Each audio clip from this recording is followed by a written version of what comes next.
ఓం శ్రీ గణేశ శారద మాతృశ్రీ గురుభ్యం నమః. మిత్రులారా, ఈరోజు మనం మార్కండేయ పురాణంలో చెప్పబడినటువంటి కువలయాసుడు, మదాలస, అలర్కుల యొక్క కథను చెప్పుకుందాం. ఈ కథ చాలా సస్పెన్స్ క్రైమ్ థ్రిల్లర్ అంటారు చూసారా, అట్లా అనమాట. అనేక మలుపులు తిరుగుతూ సాగుతుంటుంది ఈ కథ. పూర్వం శత్రుజిత్తు అనేటువంటి ఒక మహారాజు ఉండేవాడు. అతడి కుమారుడు సద్గుణ సంపన్నుడైనటువంటి వాడు ఋతుధ్వజుడు. ఈ ఋతుధ్వజుడైనటువంటి కుమారుడు చాలా అందగాడు, యోగ్యుడు, ధర్మాత్ముడు. అయితే ఇతను ఇంత ధర్మాత్ముడై ఉండటం వలన ఇతని యొక్క క్వాలిటీస్ చూసి నాగలోకానికి చెందినటువంటి అశ్వతరుడు అనేటువంటి నాగరాజు కుమారులు ఇద్దరున్నారు. వాళ్ళు ఈ యొక్క ఋతుధ్వజుడి యొక్క మంచితనం చూసి ఎంతో స్నేహం చేయాలనిపించింది వాళ్ళకి. వాళ్ళు కూడా చాలా మంచివాళ్ళు బేసిక్గా. అందువల్ల వాళ్ళు ఏం చెప్పారంటే, ఈ నది అవతల మా ఊరుంది అన్న పాయింట్ మీద ఈ యొక్క ఋతుధ్వజుడితో ఫ్రెండ్షిప్ స్టార్ట్ చేశారు. ఋతుధ్వజుడు చాలాసార్లు అడిగాడు, మీ ఊరు వెళ్దాము, మీ ఇంటికి వెళ్దామని. అయినా కానీ వీళ్ళు ఆయన్ని తీసుకెళ్లకుండా మేనేజ్ చేసుకుంటూ వచ్చారు. ఫ్రెండ్షిప్ కంటిన్యూ అవుతూ ఉంది. సో నాగరాజు కుమారులు ఇద్దరు కూడా మానవ రూపంలో ఈ యొక్క ఋతుధ్వజుడి ఇంట్లోనే ఉంటూ ఉండేవాళ్ళు. ఈవినింగ్ నైట్ అవుట్స్, సరదాగా కబుర్లు, కాలక్షేపాలు, మంచి చెడు నడుస్తూ ఉండేవి. ఇలా కొన్నాళ్ళు గడిచిన తర్వాత ఒకరోజు ఈ శత్రుజిత్తు మహారాజు సభలో ఉండగా గాలవుడు అనేటువంటి ఒక ముని అక్కడికి వచ్చాడు. వచ్చి, మహారాజా, నేను ఒక యజ్ఞం చేస్తున్నాను. ఆ యజ్ఞానికి చంద్రకేతు అనేటువంటి రాక్షసుడు తీవ్రంగా విఘ్నాలు కలిగిస్తూ ఉన్నాడు. ఈ యొక్క విఘ్నాల నుంచి నాకు చాలా ఇబ్బందిగా ఉంది. నేను యజ్ఞదీక్షలో ఉన్నాను, అందుకని వాడిని ఏం చేయలేని పరిస్థితుల్లో ఉన్నాను అని చెప్పి ఆయన ఏమన్నాడంటే, నేను ఒకసారి తపస్సు చేసినప్పుడు సూర్యుడి యొక్క వరప్రసాదం వల్ల ఒక అశ్వం నాకు లభించింది. దాని పేరు కువలయాశ్వము అన్నారు. కువలయాశ్వము, కువలము అంటే భూమండలం అని అర్థం అనమాట. సో ఈ భూమండలం అంతా తిరగలిగినటువంటి అశ్వం అనమాట. అంటే ఒక విధంగా ఫ్లయింగ్ ఆబ్జెక్ట్. ఈ యొక్క కువలయాశ్వం నా దగ్గర ఉంది. నేను నీ కుమారుడి నుండి ఋతుధ్వజుడికి ఇస్తాను దీన్ని.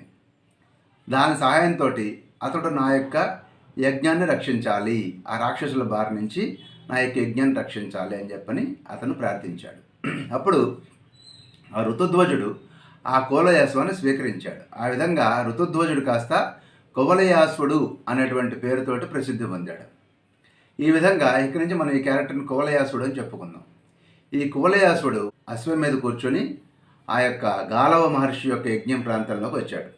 వచ్చి అక్కడ జాగ్రత్తగా కాపలా కాస్తూ ఉన్నాడు, యజ్ఞానికి ఎటువంటి భంగం కలగకుండా. అప్పుడు ఈ చంద్రకేతు అనేటువంటి రాక్షసుడు ఎవడైతే ఉన్నాడో వాడు ఒక పంది రూపంలో ఆ యొక్క యజ్ఞ ప్రాంతంలోకి ఎంటర్ అయ్యాడు. ఎంటర్ కాగానే వెంటనే ఇమ్మీడియట్గా మన యొక్క కువలయాసుడు బాణంతో ఆ రాక్షసుని కొట్టాడు. కొట్టగానే వాడు పారిపోయాడు. పారిపోగానే మనం ఊరుకుంటామా? కువలయాసుడు అతన్ని చేజ్ చేసుకుంటూ తన అశ్వం మీద ఫాలో అయ్యాడు. పాలైతే వాడు పాతాళంలోకి వెళ్ళిపోయాడు. పాతాళంలోకి వెళ్ళిపోతే వాడిని చేజ్ చేసుకుంటూ ఇతడు కూడా పాతాళంలోకి వెళ్ళాడు తన అశ్వంతో సహా. ఈ లోపలికి వెళ్ళేసరికి లోపల ఎవరూ కనపడలేదు. ఒక పెద్ద గొప్ప భవనం ఒకటి కనపడుతోంది. చంద్రకేతు అనే రాక్షసుని ఎదుక్కుంటూ వెళ్ళినటువంటి కువలయాసుడు ఆ భవనంలోకి ఎంటర్ అయ్యాడు. ఎంటర్ అయితే అక్కడ ఒక మధ్య వయస్కురాలైనటువంటి ఒక మహిళ కూర్చుంది. ఆమె పేరు కుండల. ఆ కుండల అనే ఆవిడ కూడా ఒక గొప్ప యోగిని అనమాట. ఆమె దగ్గరికి వెళ్ళి, అమ్మ మీరెవరు? ఒక రాక్షసుడిని నేను ఇప్పుడే బాణంతో కొట్టాను, చంద్రకేతు అనేటువంటి రాక్షసుడిని. వాడు ఇటు నుంచి పారిపోయి వచ్చాడు, మీకేం ఇబ్బంది కలిగించలేదు కదా? వాడు ఎక్కడున్నాడు? వాడిని పూర్తిగా సంహరించాల్సినటువంటి అవసరం ఉంది, వాడు చాలా ప్రమాదకారి అని చెప్పని అన్నాడు. ఆవిడేం మాట్లాడకుండా ఈ కుండల మెట్లెక్కుతూ పైకి వెళ్తోంది. దాంతో కువలయాసుడు తన యొక్క అశ్వంతో టాప్ ఫ్లోర్కి వెళ్ళాడు. టాప్ ఫ్లోర్కి వెళ్ళేసరికి అక్కడ ఒక అద్భుత సౌందర్య రాశి అయినటువంటి ఒక మహిళ కనపడింది. అసలు ఎంత మటుకు తన అంత అద్భుత సౌందర్య రాశిని చూడలేదు. ఆమెను చూడగానే ఒకసారి మనసులో కూడా అనేక రకాల స్పందనలు కలిగినాయి. ఈమె పెళ్లి చేసుకుంటే బాగుండు అనేటువంటి కోరిక, ప్రేమ కలిగింది. ఆవిడ ఒక పక్క ఆనందంగా ఇతను చూసి అంతలోనే దుఃఖపడుతూ రోధిస్తూ ఉంది. ఇతనికి అర్థం కాలేదు, ఎందుకు బాధపడుతుంది అనుకుంటున్నాడు. అదే సమయంలో ఈ కుండల అనేటువంటి చెలికత్తె మెట్లెక్కుతూ వచ్చిందని చెప్పాను కదా, ఆమె టాప్ ఫ్లోర్కి చేరుకొని అప్పుడు ఆవిడ చెప్తోంది, ఈవిడి పేరు మదాలస, నేను ఈవిడి చెలికత్తెను, నా పేరు కుండల. ఓకే. ఈమె ఈ మదాలస అనే ఆవిడ విశ్వావసు అనేటువంటి గంధర్వరాజు కుమార్తె. అయితే ఈ దుర్మార్గుడైనటువంటి చంద్రకేతు అనే రాక్షసుడు మాయోపాయంతో ఈమెను ఇక్కడ అపహరించి తీసుకొచ్చాడు. ఎల్లుండి ఈమెను వివాహం చేసుకోవాలనుకుంటున్నాడు. అందుకనే ఆవిడ దుఃఖపడుతూ ఉంది, బాధపడుతూ ఉంది. నిన్న ఈవిడ ఈ బాధ తట్టుకోలేక ఆత్మహత్య చేసుకోపోయింది. నిన్న చేసుకోపోయినప్పుడు ఆకాశంలో వెళ్తున్నటువంటి కామధేనువు, నువ్వు బాధపడకు, రేపు ఈ చంద్రకేతు అనే రాక్షసుడిని ఒకడు బాణంతో కొడతాడు, అతడే నీ భర్త అవుతాడు అని చెప్పింది. అందుకని ఈమె ఆత్మహత్య ప్రయత్నం విరమించుకొని ఎదురు చూస్తూ ఉంది. నేను కూడా గ్రౌండ్ ఫ్లోర్లో కూర్చుని ఈ చంద్రకేతు అనే రాక్షసుడిని ఎవడు బాణంతో కొడతాడా, వాడు ఎవడా చూద్దాం అనుకుంటున్నాను. నిన్ను చూసేసరికి నాకు డౌట్ వచ్చింది, ఇప్పుడు కన్ఫర్మ్ అయింది నువ్వే కొట్టావని అంది. ఇప్పుడు ఏమిటి, ఇప్పుడు కిం కర్తవ్యం అంటే ఇప్పుడు ఏం చేద్దామని అడిగాడు కువలయాసుడు. ఏమీ లేదు, వాడు ఎల్లుండి పెళ్లి చేసుకోవాలనుకుంటున్నాడు. ఇప్పుడు వాడు బాణం దెబ్బ దిగి ఉన్నాడు కాబట్టి వాడు వెంటనే రాడు, నువ్వు వెంటనే ఇవన్నీ పెళ్లి చేసేసుకో అంది కుండల.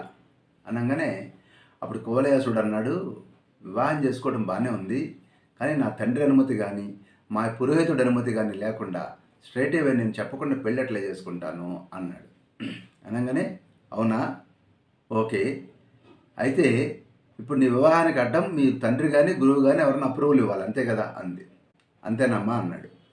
సరే అయితే ఉండి ఒక్క నిమిషం అని చెప్పి ఆమె తన యోగ శక్తితోటి వాళ్ళ యొక్క రాజగురువు అయినటువంటి తుందిల యోగి, తుందిలుడు అనేటువంటి వాళ్ళ ఒక యోగి, వాళ్ళ యొక్క గురువు అనమాట, పురోహితుడు, ఆయన స్మరించింది. స్మరించగానే తుందుల యోగి సకల సరంజామాతోటి అక్కడ ప్రత్యక్షమయ్యాడు. ప్రత్యక్షమయ్యి వాళ్ళిద్దరికి కూడా సశాస్త్రీయంగా వివాహం చేశాడు. ఈ వివాహం పూర్తయ్యే టైంకి ఈ చంద్రకేతు అనేటువంటి రాక్షసుడు ఎవడైతే ఉన్నాడో, బాణం దెబ్బ తగిలి వచ్చాడు కదా, వాడు తన సోదరుడైనటువంటి పాతాళకేతు అనేటువంటి రెండో వాడిని తీసుకుని మళ్ళీ ఇద్దరు కలిసి పెద్ద సైన్యంతో ఈ యొక్క కువలయాసుడి మీద యుద్ధానికి వచ్చారు. ఇప్పుడు పెళ్ళైపోయింది, యుద్ధానికి రెడీ అయ్యాడు ఈ యొక్క మన యొక్క కువలయాసుడు. అప్పుడు ఆ జరిగిన యుద్ధంలో ఏదో చచ్చూరుకున్నాడు, మన ఆల్రెడీ దెబ్బతిని ఉన్నాడు అని చంపేశాడు. చంపేసినప్పుడు వాడి సోదరుడైనటువంటి పాతాళకేతు ఎవడైతే ఉన్నాడో వాడు మూర్చిపోయాడు.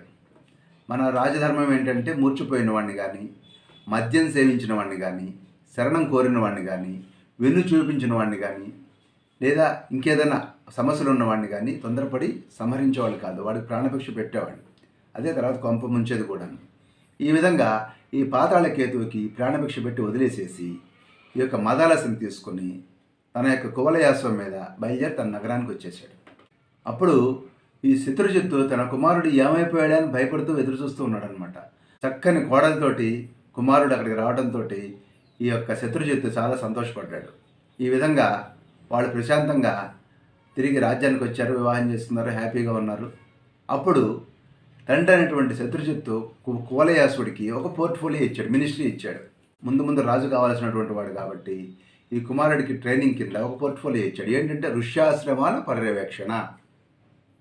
ఈ ఋష్యాశ్రమాలన్నీ కూడా సక్రమంగా వాళ్ళకి అంత సక్రమంగా నడుస్తున్నాయా, అక్కడ గురుకులాలు బాగా నడుస్తున్నాయా, వాళ్ళ తపస్సులు బాగా సాగుతున్నాయా, క్రూరమృగాల బాధ ఏమన్నా ఉందా అన్న విషయాన్ని పర్యవేక్షించేటువంటి బాధ్యతని ఈ కువలయాసుడికి అప్పచెప్పాడు తండ్రి.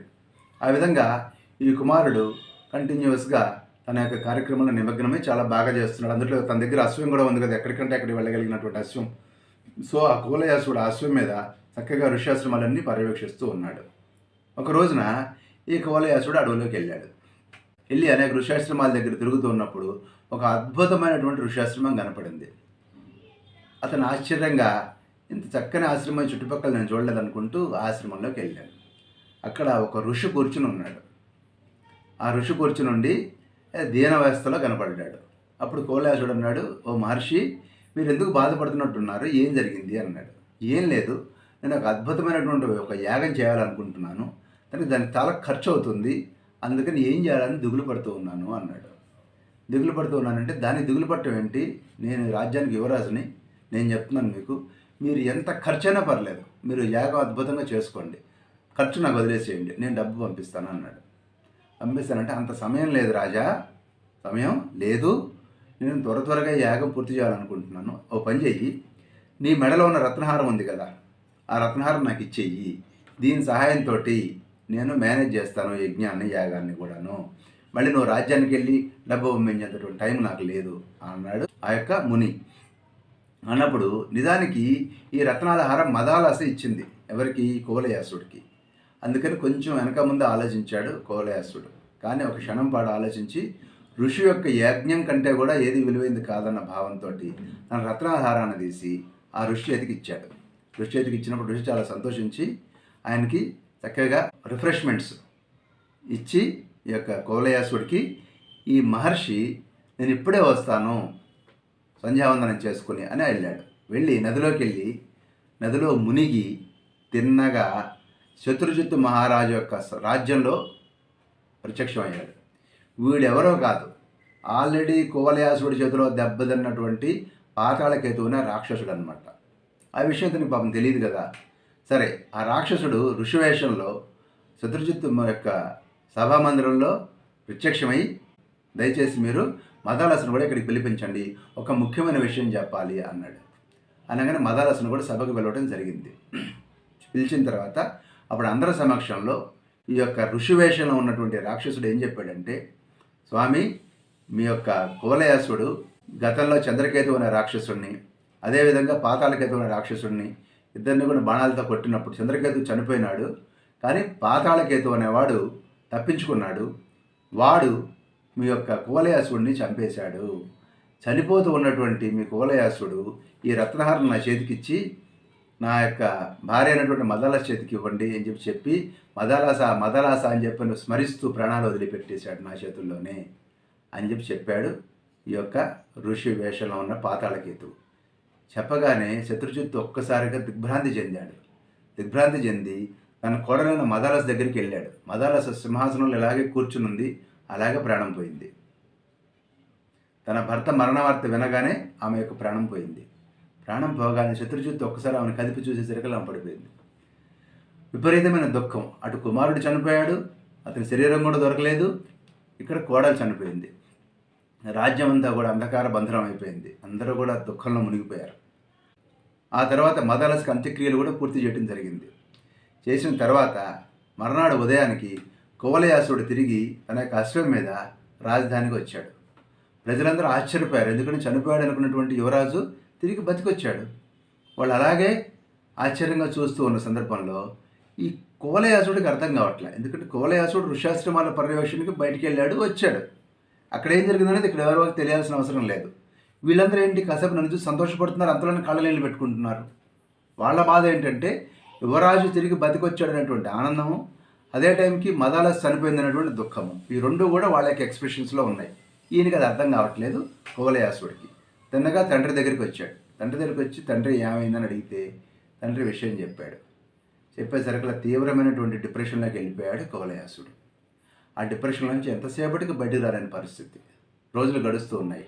అప్పుడు ఇతని మిత్రులైనటువంటి నాగకుమారులు ఇద్దరు ఉన్నారు కదా, ఆ నాగరాజు అయినటువంటి అశ్వతురుడు కుమారులు, వాళ్ళిద్దరూ కూడాను ఇతన్ని దుఃఖం నుంచి బయటికి తీసుకొచ్చేందుకు గాను శతవిధాల ప్రయత్నం చేస్తూ ఉన్నారు. అతనికి మాటలు చెప్పటము, అట్లా చల్లగాలికి తీసుకెళ్ళటము, అట్లా సైట్ సీయింగ్కి తీసుకెళ్ళటము, ఇట్లా మంచి మంచి మాటలతోటి ఇతను నెమ్మదిగా డైవర్ట్ చేయడానికి ప్రయత్నం చేస్తూ ఉన్నారు. ఇలా కొన్నాళ్ళు గడిచిపోయింది. స్లోగా కువలయాసుడు తన భార్య చనిపోయిందనే విషయాన్ని డైజెస్ట్ చేసుకుంటున్నాడు, బాధపడుతూనే ఉన్నాడు. కానీ పైకి మాత్రం కొంత నార్మల్సీ రెస్టోర్ అయిందనమాట. కొంత నార్మల్గా ఉండడానికి ప్రయత్నం చేస్తూ ఉన్నాడు. ఇలా చేస్తూ ఉన్న సందర్భంలో ఒకరోజు నాగరాజు అనేటువంటి అశ్వతరుడు తన కుమారులిద్దరిని పిలిచి, యారా, మీరు ఈ మధ్య తరచూ కూడా మాయమైపోతున్నారు, కనపడట్లేదు, చెడు సహవాసాలు చేస్తున్నారా, ఏం చేస్తారు, మీరు ఎక్కడికి వెళ్తున్నారని అడిగాడు. అడిగితే అప్పుడు కుమారులిద్దరూ చెప్పారు, ఏం లేదు తండ్రి, భూలోకంలో కువలయాసుడు అనేటువంటి రాజకుమారుడు ఉన్నాడు, చాలా మంచివాడు, ఉత్తముడు. అతనితో మేము ఫ్రెండ్షిప్ చేస్తున్నాము. అతడు మా కోసం ప్రాణం ఇచ్చేటువంటి మనిషి. మా సౌకర్యం కోసం, మా సుఖం కోసం, మా సంతోషం కోసం ఎన్నో రకాల త్యాగాలు చేసినటువంటి వాడు అతను. అతన్ని మిత్రుడిగా పొంది మేము చాలా ధన్యులం అయ్యాము. అందుకే అతనితో ఫ్రెండ్షిప్ చేస్తున్నాం నాన్న, మేము అట్లాంటి చెడు పనులు చేయట్లేదు అని చెప్పని ఈ అశ్వతరుడితో చెప్పారు నాగకుమారులు. చెప్పినప్పుడు చాలా సంతోషం ఉంటుంది ఆయన. మరి ఇంత స్నేహం ఉందంటున్నారు, ఇంత సహాయం చేశాడు అంటున్నారు, ఇంత ప్రేమగా ఉన్నాడు అంటున్నారు, మీరు అతనికి ఏం ప్రత్యుపకారం చేయలేకపోయారా అని అడిగాడు. చెప్తే అప్పుడు నాగకుమారులు అన్నారు, అతడు ఆల్రెడీ రాజకుమారుడు, అతనికి మేం చేయగలిగినటువంటి ఉపకారాలు ఏముంటాయి, అతడు ఏది కావాలో చిటికలో లభిస్తుంది అతనికి. అందువల్ల ప్రత్యేకంగా మేము చేయగలిగింది లేదు. అంతేకాకుండా అతని దగ్గర పెద్ద అశ్వం కూడా ఉంది. కువలయ అశ్వం అనేటువంటి అశ్వం కూడా ఉంది. అది భూమండలం అంతా తిరగలిగినటువంటి అశ్వం. ఇన్ని ఫెసిలిటీస్ ఉన్న మనిషికి మేమేం గిఫ్ట్ ఇవ్వగలుగుతాము, ఏం సహాయం చేయగలుగుతాము అన్నాడు. అని వాళ్ళు ఒక మాట అన్నారు. అతనికి మేము ఏదైనా సహాయం చేయగలిగితే ఒకటే సహాయం చేయగలం. ఏంటంటే అతడు భార్యను కోల్పోయి చాలా బాధపడుతున్నాడు, అనుక్షణం కుమిలిపోతున్నాడు. అవకాశం ఉంటే చేతనైతే అతని భార్యను తిరిగి బతికించగలగటం ఒక్కటే మేము చేయగలిగినటువంటి సహాయం, అది మేము చేయలేము అన్నారు. అనగానే నాగరాజు అలాగా అన్నాడు. ఆ తర్వాత ఆ అశ్వతరుడు హిమాలయ పర్వతాలకు తపస్సు కోసం వెళ్ళిపోయాడు. ఈ తపస్సు కోసం వెళ్ళిన సందర్భంలో ఒక విషయం గుర్తుపెట్టుకోవాలి. ఈ నాగరాజు అనేటువంటి అశ్వతరుడికి ఒక అన్న ఉండేవాడు ఒకప్పుడు, కంబలుడు అనేటువంటి వాడు. అతడు ఆల్రెడీ చనిపోయి ఉన్నాడు అనమాట. ఈ అశ్వతరుడు హిమాలయ పర్వతాలకు వెళ్ళి సంగీతం మీద ఉన్నటువంటి ప్రేమ వలన సరస్వతి దేవుని ఉపాసన చేశాడు. అప్పుడు సరస్వతి దేవి ప్రత్యక్షమై నీకు ఏం వరం కావాలని అడిగింది. అప్పుడు ఈ నాగరాజు అనేటువంటి అశ్వతరుడు నా అన్నైనటువంటి కంబలుడిని బతికించు, ఇది ఒక కోరిక. రెండో కోరిక, మా ఇద్దరికి కూడా సంగీత విద్య కరతలా మలకం అవ్వాలి, అంటే అరచేతుల ఉసిరికలాగా మాకు స్ఫురించాలి, మేము అద్భుతమైనటువంటి సంగీతవేత్తలం కావాలి అని కోరుకున్నాడు. అప్పుడు సరస్వతిదేవి ఆ వరాలు అనుగ్రహించింది. నిజానికి ఈ నాగరాజు మదాలసును కూడా తిరిగి బతికించమని సరస్వతిదేవిని అడగాలనుకున్నాడు, కానీ అడగలేకపోయాడు. ఎందుకంటే ఆల్రెడీ 2 వరాలు ఇచ్చింది ఆవిడ. 3వ వరం అడిగితే ఎలా ఉంటుందో అనే విషయంలో మీమాంసలో ఆయన వరం అడగల. ఆ తర్వాత ఏం చేశాడంటే తిరిగి బతికొచ్చినటువంటి తన సోదరుడైనటువంటి కంబలుడితోటి ఈ కువలయాసుడు మదాలసుల యొక్క కథ చెప్పి మన నాగకుమారుల యొక్క ప్రాణ స్నేహితుడు అతను ఎలాగైనా అతనికి మనం సహాయం చేయాలి అని చెప్పని వీళ్ళిద్దరూ తమ సంగీత విద్య ద్వారా ఆ యొక్క పరమశివుడిని మెప్పించగలిగారు. మెప్పించి ఆయన ఒక వరం అడిగారు, ఎట్లాగైనా సరే మదాలసుని తిరిగి బతికించు, ఆమె యోగమాతగా జన్మించాలి, నా యొక్క శిరస్సుల్లో ఒక శిరస్సు నుంచి ఆమె నా కుమార్తెగా ఆ వయసుతోటి ఏ వయసులో ఆమె మరణించిందో అదే వయసు, అదే రూపం, అదే పూర్వజన్మ స్మృతితోటి, అంతేకాకుండా యోగమాతగా, ఇది ఎక్స్ట్రా పాయింట్ అనమాట, యోగమాతగా మాకు జన్మించాలి అని చెప్పని కోరుకున్నాడు ఈ అశ్వతరుడు. కోరుకున్నప్పుడు పరమశివుడు సంతోషంతో అలాగే తదాస్తు అన్నాడు. అంతే, అతని శిరస్సులో ఉన్నటువంటి ఒక శిరస్సు నుంచి ఈ యొక్క మదాలస తిరిగి పూర్తి పూర్వజన్మ జ్ఞానంతో అదే టైంలో పూర్తి యోగమాతగా జన్మించింది. ఈ యోగమాతగా ఉన్నటువంటి మదాలస తన యొక్క యోగశక్తిని కానివ్వండి, ఆ రకమైనటువంటి వైరాగ్య భావాన్ని కానీ ఎక్కడా ప్రకటించకుండా ఒక రాజకుమార్తె ఎలా ప్రవర్తించిందో అలాగే ఉండేదన్నమాట.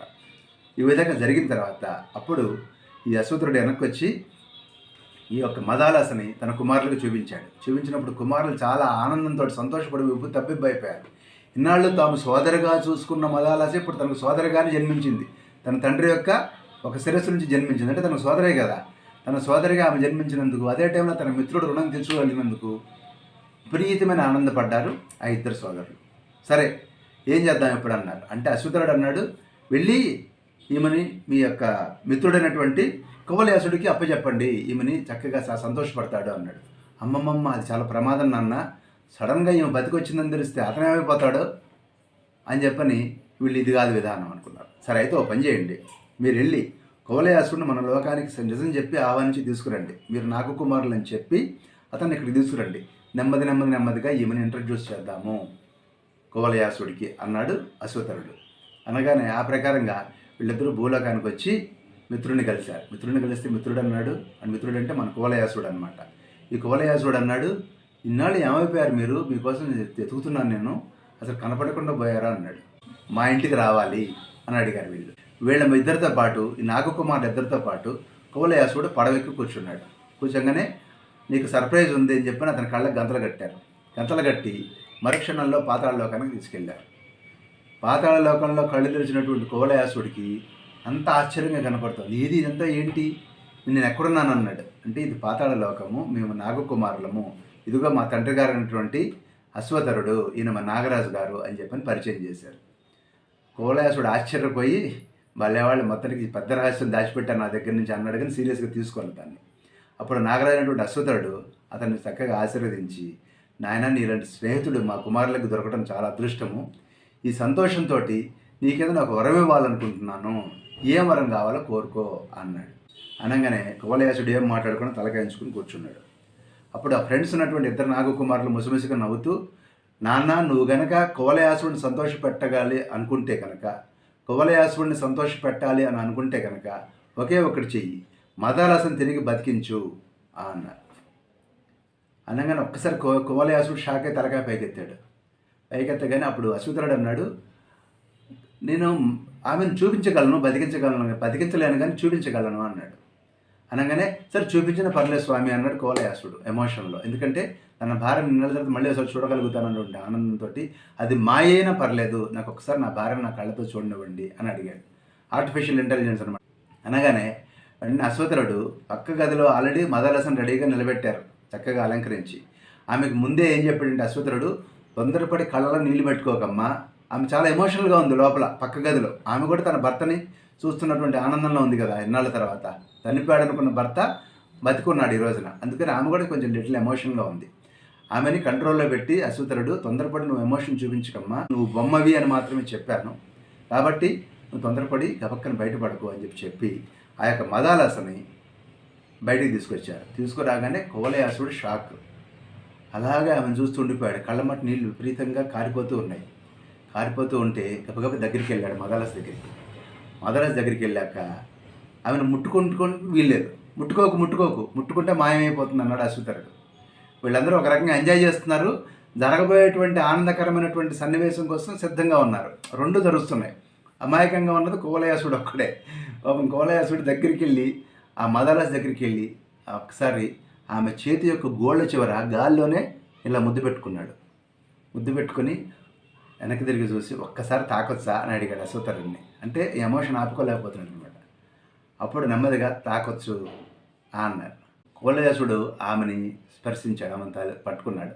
అప్పుడు అశ్వత్థుడు మొత్తం జరిగిన కథ అంతా చెప్పి, ఏమి ఇప్పుడు నీ భార్య మదాలస తిరిగి జన్మించింది, జీవించే ఉంది, ఆమె పూర్వజన్మ స్మృతితోటి ఉందని చెప్పగానే కువలయాసుడు ఆనంద పరవశంతో తన భార్యని హత్తుకొని తిరిగి వాళ్ళందరికీ కృతజ్ఞతలు చెప్పి తిరిగి తన రాజ్యానికి వచ్చేసాడు. అప్పుడు రాజు అనేటువంటి చిత్రజిత్తు, వాళ్ళ యొక్క పరివారము, కుటుంబము, రాజ్యము అంతా కూడా సంబరాల్లో మునిగిపోయారు.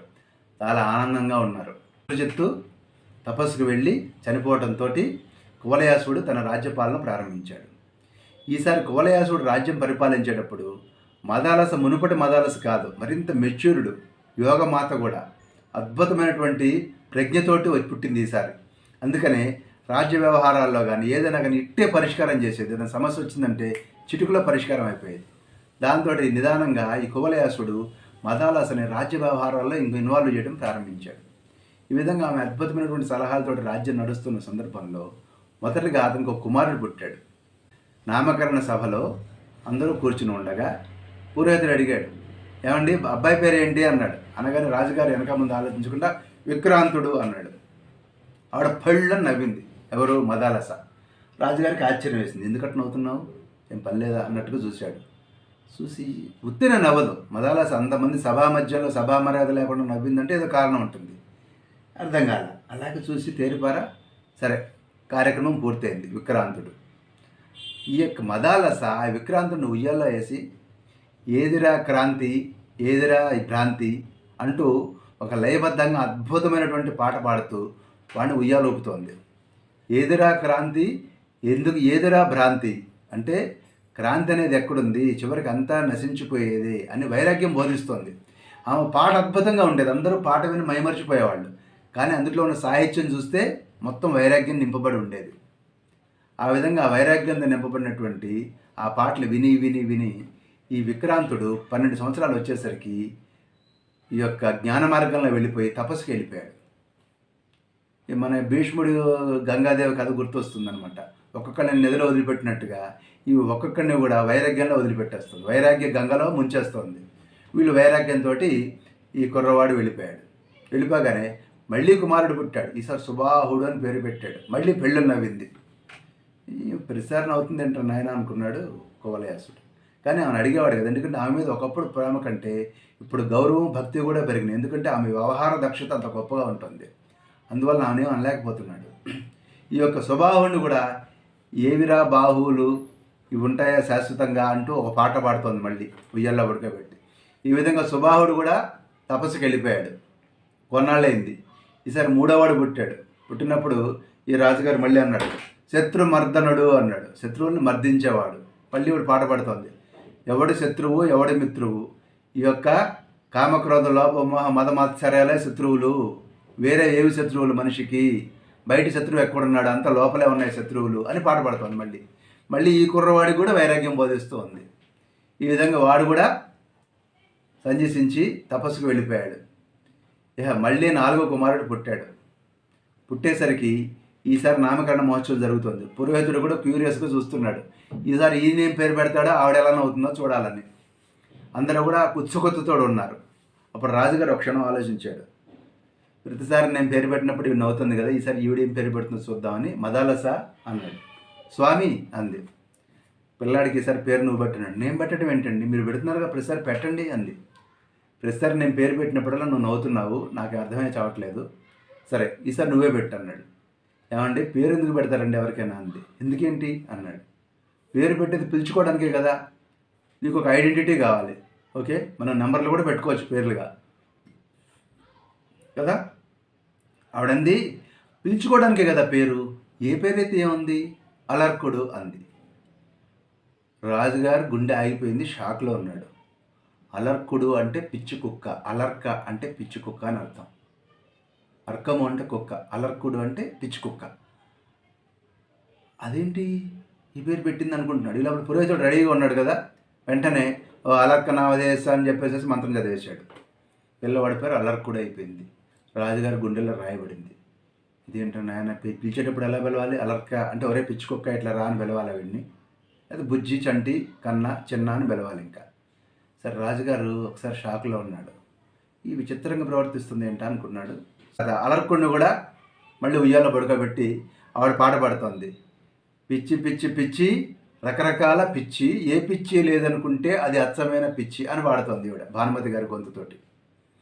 పాడుతూ ఉండేసరికి ఈ రాజుగారు మళ్ళీ అప్పుడు వెళ్ళాడు ఆమె దగ్గరికి. వెళ్ళి ముగ్గురిని ఇలాంటి పాద్యాలు ఇలాంటి పాటలు పాడే కొంప ముంచావు, వాళ్ళు ముగ్గురు సన్యసించారు, నా తర్వాత రాజ్యం చేయడానికి ఒక మనిషి కావాలి, అది కూడా రాజధర్మం అన్నది ఒకటి ఉంది కదా, నువ్వు ఎంతటికి వైరాగ్యం అందరూ తపస్సులకు పోతే సృష్టి ఎలా సాగుతుంది, కనీసం వీడికి ధర్మం బోధించు, వీడికి రాజనీతి బోధించు, వీడికి వైరాగ్యం దయచేసి బోధించొద్దు అని ప్రాధేయపడ్డాడు.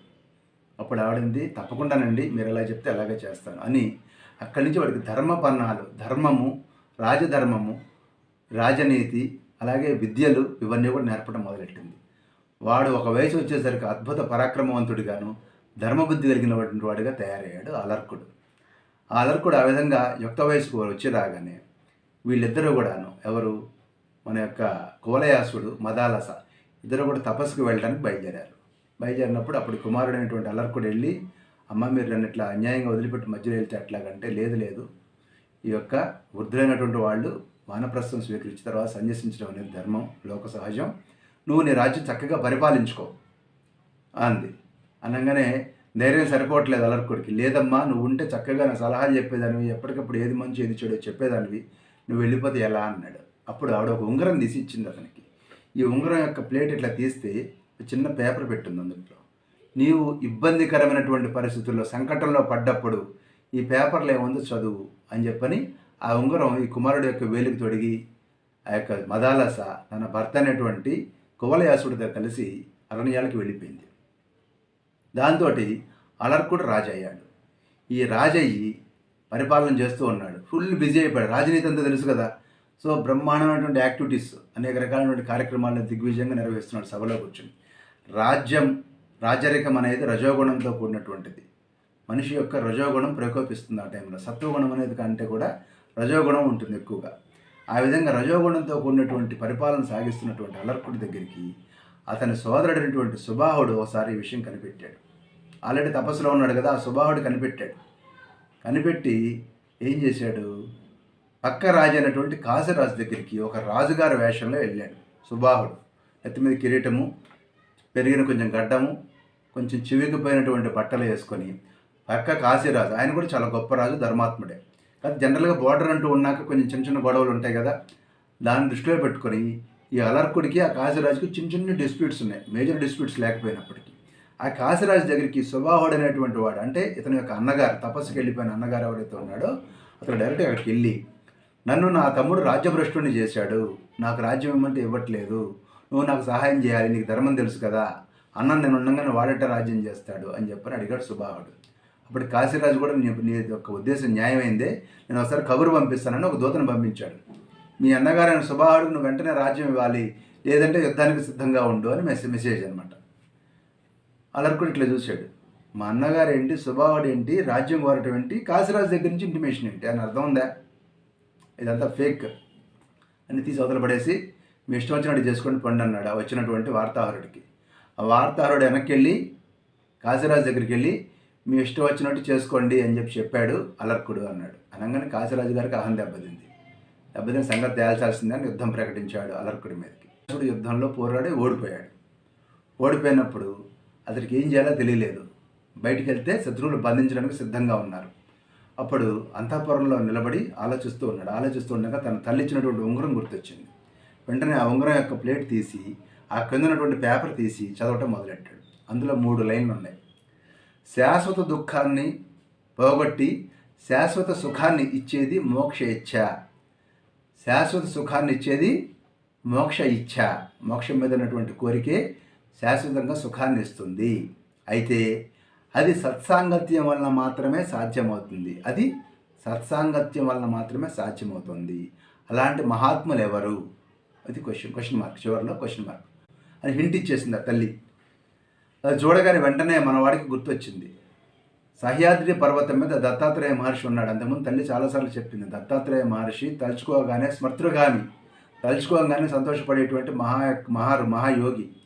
ఆయన ఎప్పుడైనా సరే ఆయన యొక్క సాన్నిధ్యం కానీ, ఆయన యొక్క దర్శనం కానీ, ఆయన యొక్క స్మరణం కానీ సంతోషాన్ని, ధైర్యాన్ని, సుఖాన్ని ఇస్తుంది అని తల్లి చెప్పింది. అందుకనే ఇతడు వెంటనే రాజ్యంలో ఉన్నటువంటి సొరంగ మార్గం ద్వారా సహ్యాద్రి పర్వత ప్రాంతాలకు వెళ్ళి దత్తాత్రేయ మహర్షి కాళ్ళు పట్టుకున్నాడు. వెళ్ళి, స్వామి అన్యథా శరణం నాస్తి త్వమేవ శరణం మమ అన్నాడు. అనగానే దత్తాత్రేయుల వారు, ఏంటి నాయన ఏం జరిగిందంటే, స్వామి నా పేరు అలర్కుడు, మా అమ్మ మదాలస నాకు ఇలా ఉపదేశం చేసింది, మీ దగ్గరికి వచ్చాను స్వామి, దయచేసి నాకు మార్గం చెప్పండి అని అడిగాడు. అప్పుడు దత్తాత్రేయుల వారు నవ్వి, ఆయన నీకు కథ చెప్తాను విను. మన ఇంట్లో ఒక కోడి ఉంది, ఒక పిల్లుంది, ఒక ఎలుక ఉంది. పిల్లి వెళ్ళి కోడి మెడ పట్టుకుంటే నీకు దుఃఖం వస్తుంది, పిల్లి వెళ్ళి ఎలుక మెడ పట్టుకుంటే నీకు సంతోషం కలుగుతుంది. ఈ దుఃఖానికి కారణం కోడి మెడలో ఉందా, సుఖానికి కారణం ఎలక మెడలో ఉందా? నిజానికి దాని మెడలో ఏమీ లేదు, దీని మెడలోనూ ఏమీ లేదు, ఉన్నదంతా మన మెదడులో ఉంది. మనం వస్తువుల్ని చూసే విధానం, మనకి ఇష్టమైన వస్తువు పాడైపోతే బాధ అనిపిస్తుంది, మనకి ఇష్టం లేని వస్తువు పాడైపోతే సంతోషం. మన మిత్రుడికి లాటరీ ₹1,00,00,000 వస్తే సంతోషపడతాం, అదే మన శత్రువుకు ₹1,00,00,000 లాటరీ వస్తే ఏడుస్తాం. ఎందుకని? ఆడు మన శత్రువు కాబట్టి. బుద్ధి ఎక్కడుంది? నీ ఆలోచన ఇక్కడుంది. ఈ విషయాన్ని దత్తాత్రేయ గారు చెప్తూ, ఈ పంచేంద్రియాలతో నిండినటువంటి ఈ శరీరం ఏదైతే ఉందో, ఇది ఇదం శరీరం ఖలు ధర్మ సాధనం. ఈ శరీరంలో ఉన్నటువంటి ఇంద్రియాలు ప్రపంచాన్ని తీసుకోవడానికి ఉపయోగపడతాయి. ఈ ప్రపంచంలో దృశ్య ప్రపంచం, కళ్ళు లేకపోతే దృశ్య ప్రపంచం లేదు, చెవులు లేకపోతే శ్రవణేంద్రియం లేకపోతే శబ్ద ప్రపంచం లేదు కదా, చర్మం లేకపోతే స్పర్శ ప్రపంచం లేదు, ముక్కు లేకపోతే వాసనా ప్రపంచం లేదు కదా, నాలిక లేకపోతే రుచి లేదు. ఈ రకంగా ఈ ఇంద్రియాల సహాయంతో ఈ ప్రపంచాన్ని మనము తీసుకుంటున్నాం లోపలికి. ఇవి లేకపోతే అసలు ప్రపంచమే లేదు మనకి. Simple logic. ఈ ప్రపంచం దాటడం కోసం, ఈ ప్రపంచాన్ని తీసుకోవటానికి ఈ పంచేంద్రియాలను ఉపయోగించాలి. కానీ వీటి సహాయంతో ఎంజాయ్ చేయటం అనేది ఒకటి కాదు నాన్న జీవితం అంటే. సో ఈ ప్రపంచాన్ని దాటడం కోసం, ఈ ప్రకృతిని, పరబ్రహ్మని, ఈ రెండింటిని తెలుసుకోవటం కోసం ఈ ఇంద్రియాలను వాడుకోవాలి. తద్వారా మోక్ష మార్గంలోకి వెళ్ళాలి. అదే పరమసుఖాన్ని ఇస్తుంది. వైరాగ్యాన్ని మించినటువంటి సుఖం లేదు అని చెప్పని దత్తాత్రేయులు వారు అతనికి ప్రబోధించినప్పుడు అతడు అద్భుతమైనటువంటి ప్రశాంతతను పొందాడు అలర్కుడు. ప్రశాంతతను పొంది ఇప్పుడు వెనక్కి తిరిగి వచ్చేసాడు రాజ్యానికి వచ్చి తిన్నగా డోర్లు ఓపెన్ చేశాడు, మెయిన్ డోర్స్. రాజ్యానికి ఉన్న మెయిన్ డోర్ ఓపెన్ చేసి నడుచుకుంటూ వెళ్ళి కాశీరాజు ముందు నిలబడ్డాడు. కాశీరాజు ఆశ్చర్యపోయాడు, ఇదేంటి ప్రతిఘటించకుండా స్ట్రైట్గా వచ్చి సరెండర్ అయిపోతున్నాడు ఏంటా అని. అప్పుడు కాశీరాజు తోటి అన్నాడు అలర్కుడు, నేను వైరాగ్యం పొందాను, దత్తాత్రేయుల వారి యొక్క ఆశీర్వాదం తీసుకున్నాను, నేను ఇప్పుడు ఎలాంటి కోరికలకు లోబడి లేను. నేను తపస్సుకి వెళ్తున్నాను. తద్వారా నేను